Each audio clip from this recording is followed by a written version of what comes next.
Today I stopped by the Griffin train yard. This Canadian Pacific SOO line covered hopper was sitting there. I thought I'd make a video of it.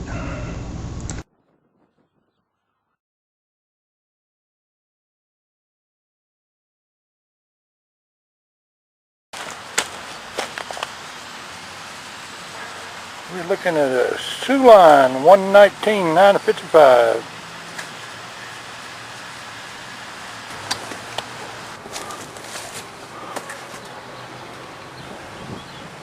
E60DE SBE shelf coupler.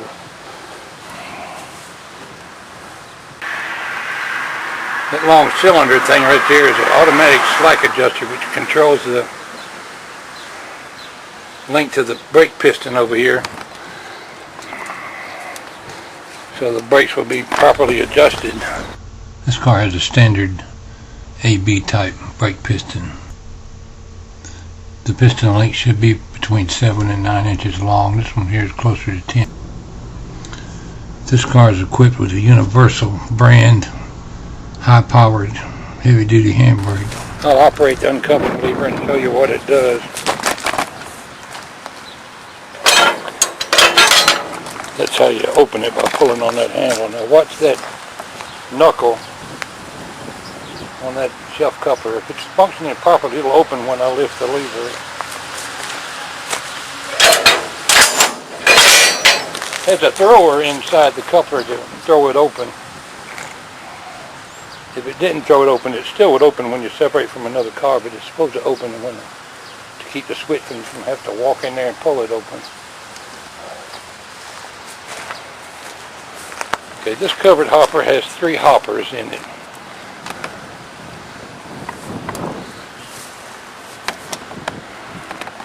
Right here on the side tells us the car was built in 01 of 99. Lube no means there's no lubrication fittings on the roller bearings on the end of the wheels. This device right here, electronic identification tag, computer reads that when the car goes by. Different detectors and stuff, and they know where the car is. That thing would even tell the detector whether this is the right side or the left side of the car. This happens to be the left side of the car. There's the handbrake right there. You'll notice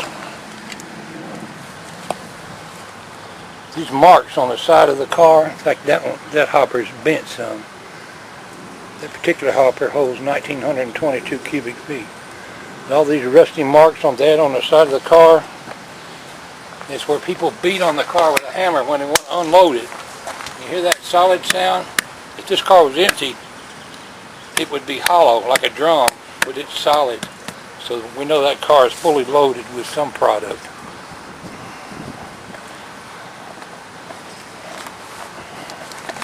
This is a pretty neat system they got here, this red and white reflector tape on the side of the car. They just started doing that a few years back.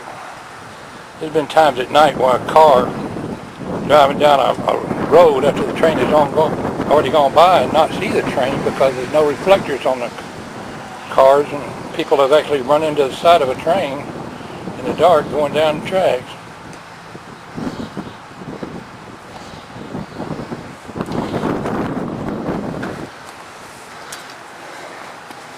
There's different kind of door operating systems on these covered hoppers. That one just slides open by turning that crank right there.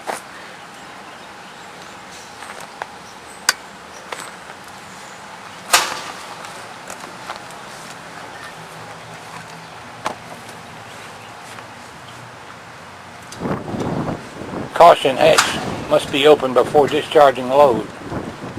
They're talking about the hatch up on the top. Interior Sigma epoxy. The car is lined with some kind of epoxy product to keep from contaminating the load.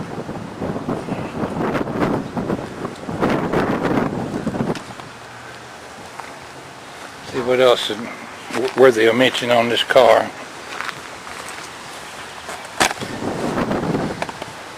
Got 6.5 by 12 Timken roller bearing, 36-inch wheels in it.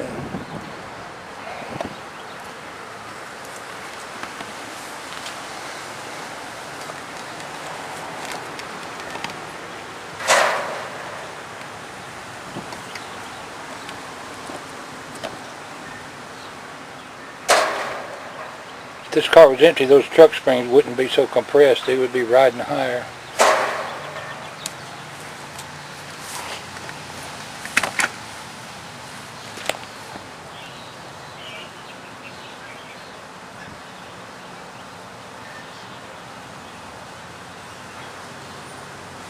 Looking at these grab irons and handholds on these ladders, they're all pretty straight. The FRA inspector will come by checking them to see if they're bent or anything. He'll also check, for example, if this is in line with this. So if a person's stepping around the side of the train, he won't miss the step because they got to be across from each other, at least within 1.5 inches of the same height. If they weren't, it'd be a violation.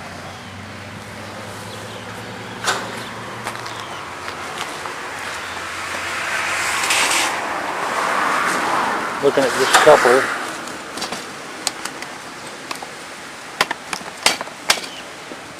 they have a plastic knuckle pin in it. Knuckle pins until recently were all made out of steel, but they started using these plastic ones. So one gets bent, mismatched coupler or something. I've had to burn them plastic knuckle pins out with a torch because you can't get them out. I had to actually melt them out of there.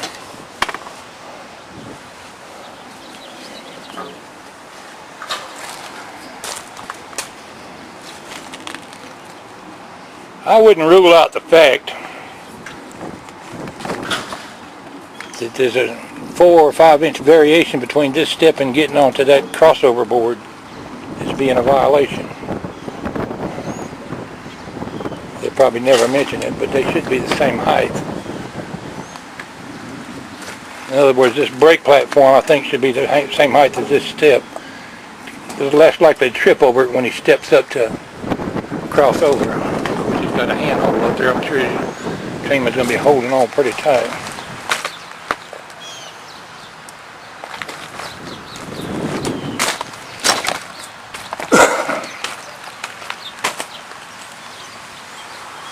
Load limit 224,500 pounds. Lightweight 61,500. This car is what you call a center flow car. It doesn't have a standard center seal like most freight cars. Let's see if I can get a view of it under here.